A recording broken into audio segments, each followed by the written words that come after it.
제4장 이집트 고왕국 시대. 미라 만들기.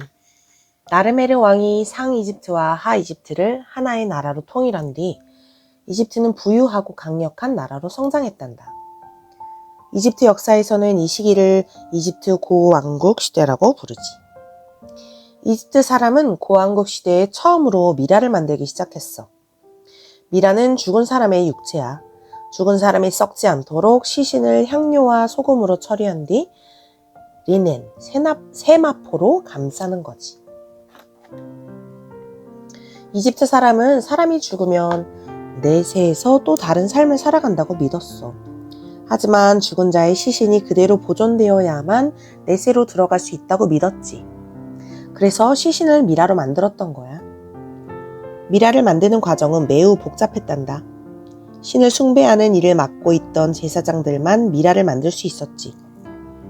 미라를 만드는 데는 보통 2개월 이상이 걸렸어. 우리가 이집트 고왕국의 쿠푸 왕조 시대로 돌아갔다고 상상해보자. 쿠푸는 몇 년 동안 파라오의 자리에 있으면서 이집트의 군대를 강하게 만들었고 적으로부터 이집트를 안전하게 지켜냈어. 그런데 한밤중에 쿠푸가 죽었다는 소식이 궁전에서 전해져 왔어.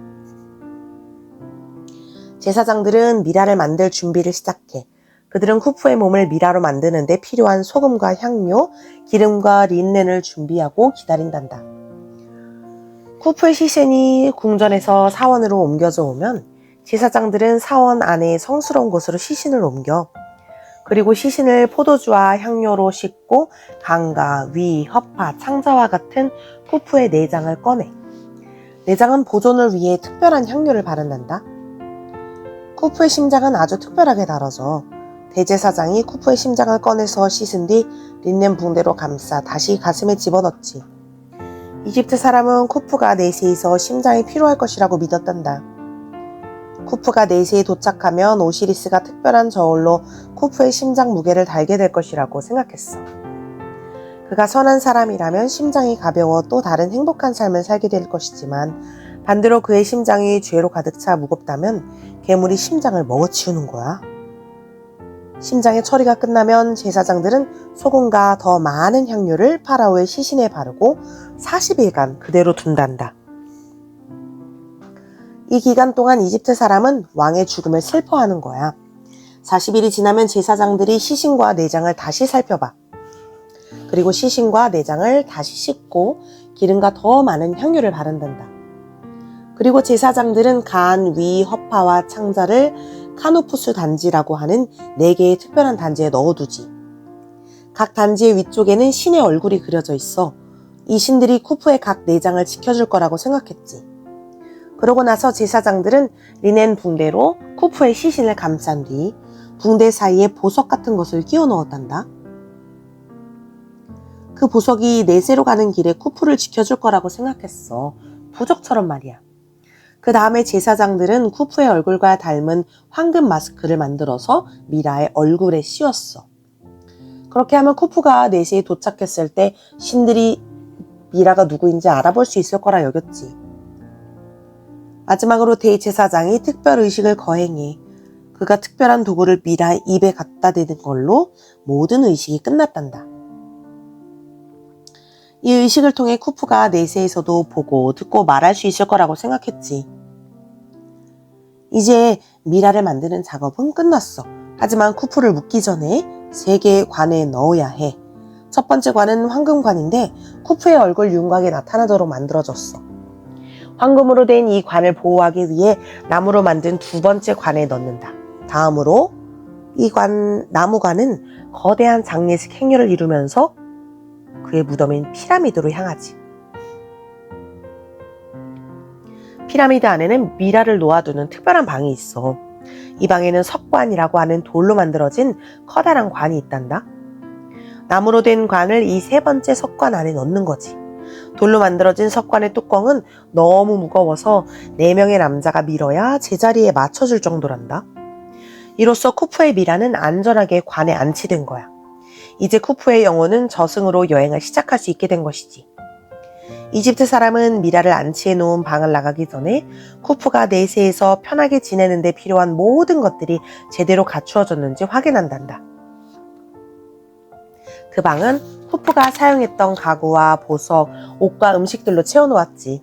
쿠프가 가지고 놀 오락거리와 그가 읽을 만한 두루마리로 된 책도 넣어둔단다. 또 쿠프가 내세로 항해할 수 있도록 피라미드 옆에 진짜 크기의 배를 같이 묻어두었지. 이 모든 절차가 끝나면 미라를 안치해 놓은 방에서 나와 문을 밀폐하는 거야. 이제 쿠프의 시신은 수년 동안 아무런 방해도 받지 않고 누워있게 될 거야. 도굴범들이 그의 무덤에 보물이 가득하다는 것을 알아낼 때까지는 말이야.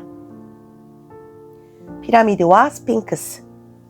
이집트에 묻힌 모든 왕과 중요한 사람의 무덤에는 금과 보석이 들어있단다. 이집트 사람은 무덤이 보물로 꽉 차 있다는 사실을 알고 있었지. 그렇다면 이제 어떤 일이 벌어질까? 처음에 고대 왕국의 이집트 사람은 미라를 묻기 위해 사막의 땅 밑에 방을 만들었단다. 하지만 도굴범은 보석과 보물이 미라와 함께 묻힌다는 사실을 알고 있었지. 그들은 땅 밑에 방을 침입해서 보물을 훔쳐갔어. 그러자 이집트 사람은 돌로 무덤을 만들기 시작했지. 거대한 돌덩이의 한가운데를 파서 방을 만든 뒤 미라와 옷, 가구, 보석을 방의 구멍으로 떨어뜨렸어. 그러고 나서 사람이 들어가지 못하도록 구멍을 돌로 막아버렸지. 이런 무덤을 석실묘라고 한단다. 하지만 석실묘는 파라오에게는 성이 차지 않았단다. 파라오는 피라미드라고 하는 거대한 무덤에 묻혔지. 피라미드는 파라오와 그의 보물을 안전하게 지킬 수 있는 거대한 성체였단다. 그리고 피라미드가 파라오의 무덤이 된 중요한 이유가 또 하나 있어. 피라미드는 뾰족하게 하늘을 향하고 있지. 이집트 사람은 파라오가 신이라고 생각했기 때문에 죽은 뒤에는 하늘로 올라가 다른 신들과 함께 지낸다고 믿었어. 그래서 죽은 파라오가 계단처럼 생긴 피라미드의 옆면을 이용해 하늘로 올라간다고 생각했지. 쿠프는 죽기 전에 20년에 걸쳐서 자신의 피라미드를 지었단다. 그는 자신이 죽으면 그 피라미드에 묻힐 것이라는 사실을 알고 있었어. 그래서 그 어떤 피라미드보다 자신의 피라미드를 크게 만들고 싶어 했지. 그의 피라미드는 오늘날 이집트의 수도인 카이로 근처 기자라는 곳의 사막에 아직까지 세워져 있어. 이집트 사람이 파라오를 위해 만들었던 35개의 피라미드 중에서 이 쿠프의 피라미드가 가장 크기 때문에 대피라미드라고 부른단다. 대피라미드는 4천여 년 동안 세계에서 가장 높은 건축물이었어. 그것은 200만 개 이상의 돌덩이로 만들어졌으며 돌덩이 한 개의 무게만 해도 거의 3톤에 달하지. 이것은 코끼리 한 마리의 무게와 맞먹는 무게란다. 그런데 이집트 사람에게는 오늘날의 크레인이나 불도저 같은 기계가 없었어. 대신 그들은 돌과 구리로 된 연장을 가지고 손으로 돌덩이를 잘라냈지. 그러고는 바위덩이의 경사진 부분을 만들어 피라미드의 옆면을 세우고 돌덩이를 밧줄로 묶어서 경사진 바위덩이 위로 끌어올렸어. 가장 큰 돌을 움직이기 위해서는 수백 명의 사람이 함께 당겼지. 수천 명의 이집트 사람이 몇 년에 걸쳐 대피라미드를 만드는 일에 동원되었단다. 드디어 피라미드가 완성됐어. 마지막으로 이집트 사람은 경사진 바위덩이들을 위해 흰 석회암 판을 덮어 씌웠어. 고고학자들은 대피라미드 맨 꼭대기에 있는 뾰족한 돌에는 금이 씌어져 있을 거라고 생각한단다. 흰 석회암과 금으로 된 꼭대기는 지금은 볼 수 없지만 대피라미드가 처음 지어졌을 때 그 꼭대기가 햇빛을 받아 찬란하게 빛났을 거라고 생각하는 거지. 대피라미드 내부에는 쿠프의 미라를 안치하기 위한 방이 있었어. 또 텅 빈 방도 있고 채 완성되지 않은 방과 죽음으로 이어지는 통로도 있었지. 쿠프는 피라미드에 침입하는 도둑들이 보물을 찾아내기 전에 미로의 방 속에 빠지도록 만든 거야. 피라미드가 완성된 뒤 기술자는 밖으로 이어지는 문을 밀폐했어. 또한 피라미드로 들어가는 길을 차단하기 위해 통로에 커다란 돌 막의 장치도 해놓았단다. 일을 마친 기술자들은 땅을 파서 만들어 놓은 작은 피난 통로를 통해서 사막의 밖으로 나왔지. 대피라미드에는 그것을 지키는 개가 있었어. 이집트 사람은 대피라미드 바로 옆에 머리는 사람이고 몸은 사자였다는 상상 속의 동물 스핑크스처럼 생긴 신기한 기념물을 만들어 놓았단다. 오늘날 우리는 이 거대한 석회암 동물을 대스핑크스라고 부르고 있지. 대스핑크스 높이는 11명의 사람이 서로의 어깨를 밟고 올라서 있는 것과 비슷한 높이야. 넓이는 축구장만 하고 스핑크스는 쉽게 잘라지고 부서지는 석회암으로 만들어져 있어. 하지만 사막의 모래에 뒤덮여 있었기 때문에 지금까지 남아있을 수 있었지. 비록 스핑크스의 코가 부서지기는 했지만 거의 5,000년이 지난 지금도 우리는 사람의 얼굴을 하고 있는 스핑크스를 여전히 볼 수 있어. 많은 사람이 피라미드를 지키기 위해 스핑크스가 만들어졌다고 생각하고 있단다. 하지만 어쨌든 도굴범들은 쿠푸의 미라를 안치해 놓은 방을 찾아냈어. 그들은 스핑크스를 지나서 대피라미드 안에 있는 미로를 통과해 쿠푸의 보물은 물론 그의 미라까지 훔쳐갔지. 고고학자들이 피라미드로 들어가는 길을 찾아냈을 때는 쿠푸와 그의 보물들이 영원히 사라진 뒤였단다. 제5장 메소포타미아를 통일한 사르곤. 이집트가 상이집트와 하이집트의 두 왕국으로 나뉘어 있다는 사실 기억하지? 그들은 자신의 시간과 힘을 서로 싸우는 데 사용했어. 하지만 나르메르 왕이 하이집트를 정복해서 이집트를 하나의 왕국으로 통일하고 나자 이집트 사람은 전쟁 대신 농사와 건물을 짓는 일에 시간을 보낼 수 있게 됐지. 싸움만 하던 이집트가 하나로 통일되자 이집트는 더 부유하고 더 강해졌단다. 티그리스 강과 유프라테스 강 사이에 자리 잡은 메소포타미아에서도 같은 일이 일어났어. 메소포타미아에 수메르인이라고 불리는 사람이 살고 있었단다. 수메르인에 대해서는 조금 알고 있을 거야. 진흙판에 쐐기 문자라고 하는 그림 문자를 썼던 사람들 말이야. 이 수메르인들이 살고 있던 지역을 수메르라고 불렀어. 하지만 실제로 수메르는 하나의 나라가 아니었어. 그저 농사 짓는 사람의 마을들로 이루어져 있었지. 그런데 이 마을들이 점점 커져서 도시가 되었단다. 각각의 도시는 스스로 지키기 위해 두꺼운 벽과 높은 탑을 쌓았어. 또 자체의 왕과 군대도 가지게 되었지. 이 도시들은 서로 싸움만 일삼았단다. 이런 형태를 도시국가라고 한단다. 모든 도시가 각각의 분리된 나라와 같기 때문이야. 도시들은 다른 도시로부터 자기 도시를 지키는데 온 힘을 기울였단다. 하지만 모든 도시를 하나의 나라로 만들고 싶어 했던 사람이 있었어. 마치 나르메르 왕이 이집트를 하나의 나라로 만들었던 것처럼 말이야. 이 사람이 바로 사르곤이었어. 사르곤에 대해서는 많은 이야기가 전해지고 있어. 가장 오래된 이야기 중 하나는 그에게 부모가 없다는 거야. 그는 아기였을 때 바구니에 담겨 유프라테스 강을 떠내려왔다고 해. 바구니는 키시라고 하는 도시국가의 갈대밭에 걸려 멈췄어.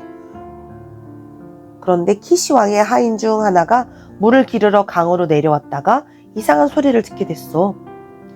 어디서 나는 소리일까? 하인은 곧 바구니를 발견했어. 안을 들여다보니 한 아기가 울고 있는 게 아니겠니? 그 아기가 바로 사르곤이었단다. 하인은 바구니를 키시 왕의 궁전으로 가지고 왔어. 왕은 하인이 아기를 키울 수 있도록 허락해줬지. 그래서 사르곤 궁전 안에서 자랐단다. 그는 힘도 세고 잘생겨서 모든 사람들이 그를 좋아했어. 그는 왕의 술시 중 드는 일을 했어. 식사 때마다 금으로 된 왕의 잔에 포도주를 따라 주었지. 왕에게 술을 따르는 일은 왕이 가장 믿는 사람에게만 맡겨졌어. 마음만 먹으면 손쉽게 왕의 포도주에 독을 넣을 수 있기 때문이지. 키시 왕은 사르곤을 믿었어. 하지만 그것이 실수였지. 사르곤 군대의 우두머리는 물론이고 궁전에서 가장 권력 있는 사람들과 친분을 쌓아갔어.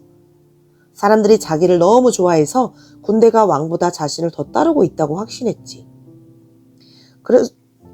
그래서 사르곤은 군대를 설득해 왕을 죽이고 자신이 통치자가 되었단다. 하지만 사르곤은 그것으로 만족할 수 없었어. 그는 한 도시의 국가의 왕이 아닌 메소포타미아 전체의 왕이 되고 싶었지. 그는 주변 도시들을 공격하기 시작했고 메소포타미아를 정복하기 위해 50회 이상의 전쟁을 치렀단다. 마침내 사르곤은 티그리스 강과 유프라테스 강 사이에 있는 모든 나라를 지배하게 되었어. 사르곤은 아카드라고 하는 새로운 수도를 건설하고 자신이 새로운 제국을 아카드 제국이라고 불렀어. 이제 수메르는 한 명의 지배자를 둔 하나의 나라로 통일된 거야. 하지만 사르곤이 정복한 많은 도시들은 아카드 제국의 일부가 되는 것을 원치 않았어.